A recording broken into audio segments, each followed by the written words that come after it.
दोस्तों, भगवान शिव के बारे में ऐसा कहा जाता है कि भगवान शिव त्रिलोक के आदि और अंत के देवता है, जिनके आगे दुनिया की सभी शक्तियां असफल हो जाती है। लेकिन क्या आपको मालूम है आखिर भगवान शिव का जन्म कैसे हुआ था? उनकी माता कौन थी और उनके पिता का क्या नाम था? उन्होंने किस अपनी शिक्षा प्राप्त की थी और किस किस को शिक्षा का दान दिया था? अगर नहीं तो चलिए, क्योंकि इस वीडियो के माध्यम से हम आपके इन्हीं सभी सवालों का जवाब देने वाले हैं, इसलिए प्लीज स्किप किए बिना एंड तक जरूर देखना। दोस्तों, आज सबसे पहले भगवान शिव के जन्म से जुड़ी पहली कहानी यानी शिव पुराण की एक लोकप्रिय कथा के बारे में बताने वाले हैं। शिव पुराण के अनुसार भगवान शिव को स्वयंभू माना जाता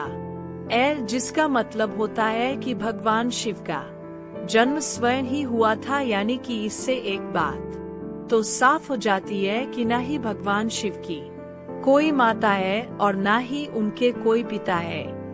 इसी कारण से भगवान शिव पंचतत्व से भी परे, जिस कारण से इन्हें मृत्यु का भी कोई भाई नहीं है और इनकी मृत्यु कभी नहीं हो सकती। पर अब बात करते हैं विष्णु पुराण में बताई गई भगवान शिव के जन्म से जुड़ी हुई एक और कहानी के बारे में। विष्णु पुराण में बताया गया है कि भगवान विष्णु के माथे से निकलने वाले तेज के कारण भगवान शिव की उत्पत्ति हुई थी और उनके नाभि से निकलते हुए तेज से कमल पर विराजमान ब्रह्मा जी का जन्म हुआ था। मगर दूसरी और भगवान विष्णु के जन्म के बारे में शिव पुराण में बताया गया है कि एक बार की बात है जब भगवान शिव अपने घुटने मल रहे थे और उनके घुटनों से निकलने वाले मेल से भगवान श्री विष्णु जी का जन्म हुआ था। पर अगर ऐसा हुआ है तो विष्णु पुराण और शिव पुराण एक दूसरे से बिल्कुल अलग है।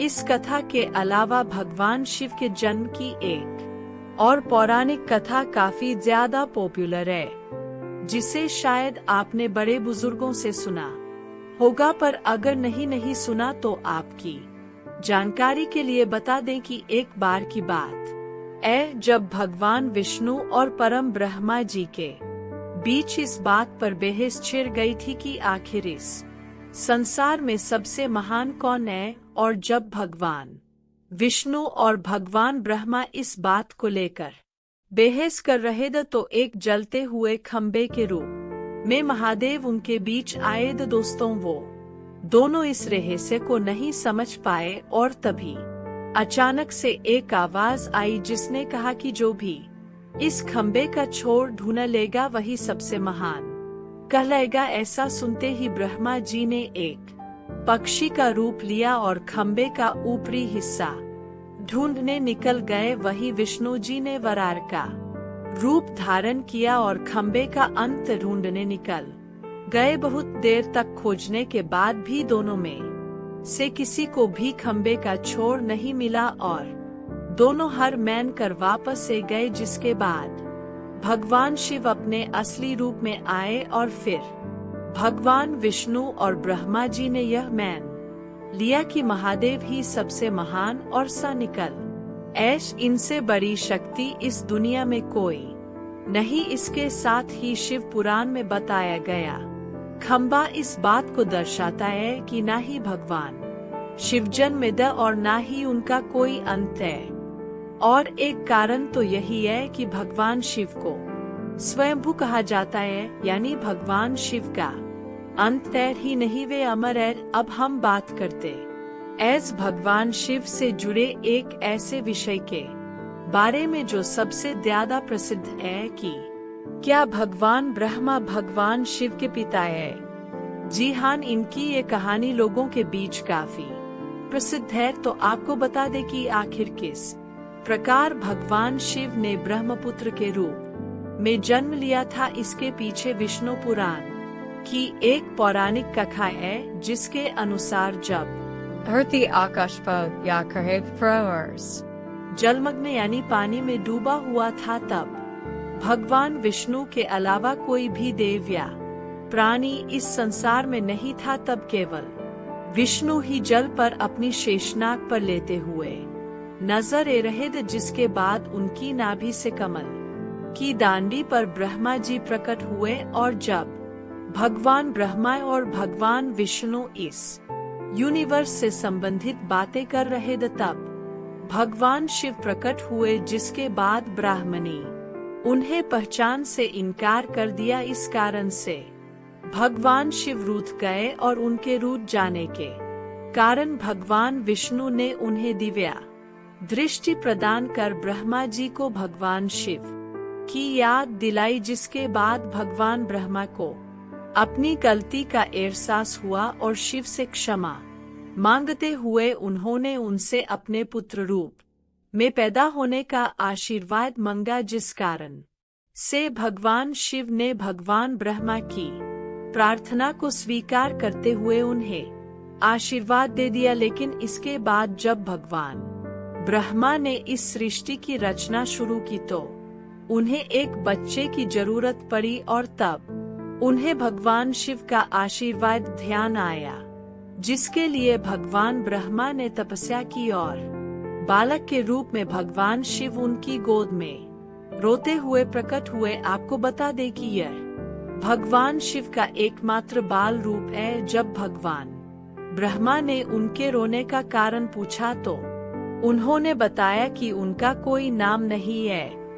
तब भगवान ब्रह्मा ने भगवान शिव का नाम रुद्र रख दिया, जिसका मतलब होता है रोने वाला। पर इसके बावजूद भी भगवान शिव नहीं हुए, इसलिए ब्रह्मा ने उन्हें दूसरा नाम दिया, पर शिव को वो नाम भी पसंद नहीं आया और फिर भी वे चुप नहीं हुए। इस तरह शिव को चुप करने के लिए भगवान ब्रह्मा ने भगवान शिव को 108 नाम दिए थे, जो रुद्र, सर्वभाव, उग्र, भीम, पशुपतिनाथ और महादेव जैसे नाम द। और शिव पुराण के अनुसार उनके ये नाम पृथ्वी पर लिखे गए द। इसके बाद बात आती है श्रीमद् देवी महापुराण की। तो श्रीमद् देवी महापुराण में भगवान शिव की माता और पिता के बारे में बताया गया है। श्रीमद् देवी महापुराण के अनुसार देखा जाए तो एक बार जब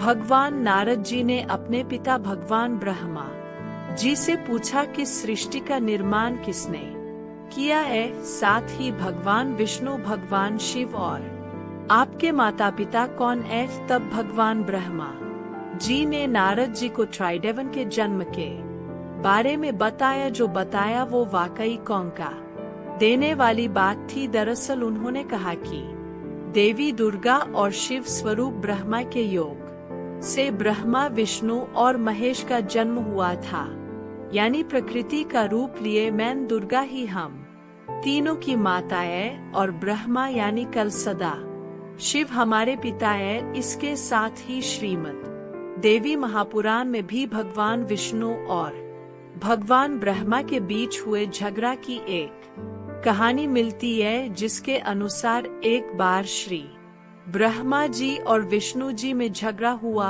और दोनों में बहस छिड़ी हुई थी। तब भगवान ब्रह्मा ने कहा कि सृष्टि को मैंने बनाया है और मैं ही प्रजापिता हूँ, जिसके जवाब में भगवान विष्णु जी ने कहा कि मैं आपका पिता हूँ, क्योंकि आप मेरी नाभि निकले हुए कमल से पैदा हुए हैं। और धीरे धीरे करिए बहस बढ़ती गई। दोस्तों, इसके बाद इन दोनों का झगड़ा सुनकर सदाशिव वहां पहुँचे और उन्होंने कहा कि पुत्रों, मैंने ही तुमको इस संसार को बनाने और इसे संभालने के केवल 2 कम दिए हैं। इसी प्रकार मैंने शंकर और रुद्र को संहार और तिराक्ति के कार्य दिए।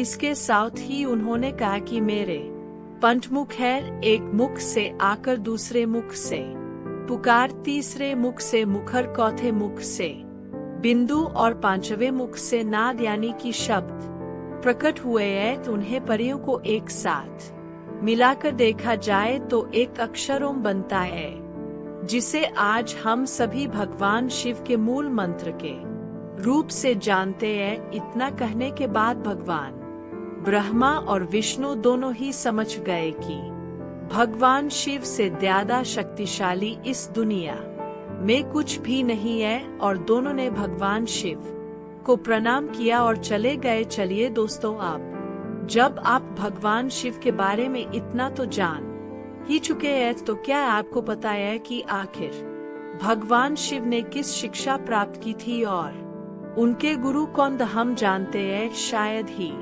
इसका जवाब आप में से किसी को पता होगा, पर जिन्हें नहीं पता उन्हें बता दे कि भगवान शिव स्वयं इस संसार के गुरु माने जाते हैं, जिन्होंने संसार में गुरु शिष्य की परंपरा की शुरुआत की थी। लेकिन अगर सवाल आता है कि आखिर भगवान शिव किसके गुरु थे, तो आपको जरूर जान लेना चाहिए कि हिंदू धर्म के ग्रंथ कहते हैं कि ब्रह्मा जी और शिव जी इस संसार के सबसे पहले गुरु हैं, जिन्होंने गुरु शिष्य के इस रिश्ते की शुरुआत की थी, जहां भगवान ब्रह्मा ने अपने मानस पुत्रों को शिक्षा प्रदान की थी, वहीं भगवान शिव ने अपना ज्ञान केवल अपने 60 शिष्यों को दिया था, यानी भगवान शिव साक्ष के गुरु द, और वे जिन शिष्यों के गुरु द, उन्हें आज के समय में सप्त ऋषियों का दर्ज दिया गया है। तो दोस्तों, यह तो भगवान शिव के जन्म से जुड़े हुए कुछ फैक्ट्स जो आपको ऐसे लगे हमें कमेंट करके जरूर बताइए। साथ ही अगर आपको वीडियो पसंद आया हो तो इसे लाइक और चैनल को सब्सक्राइब करना बिल्कुल ना भूलता।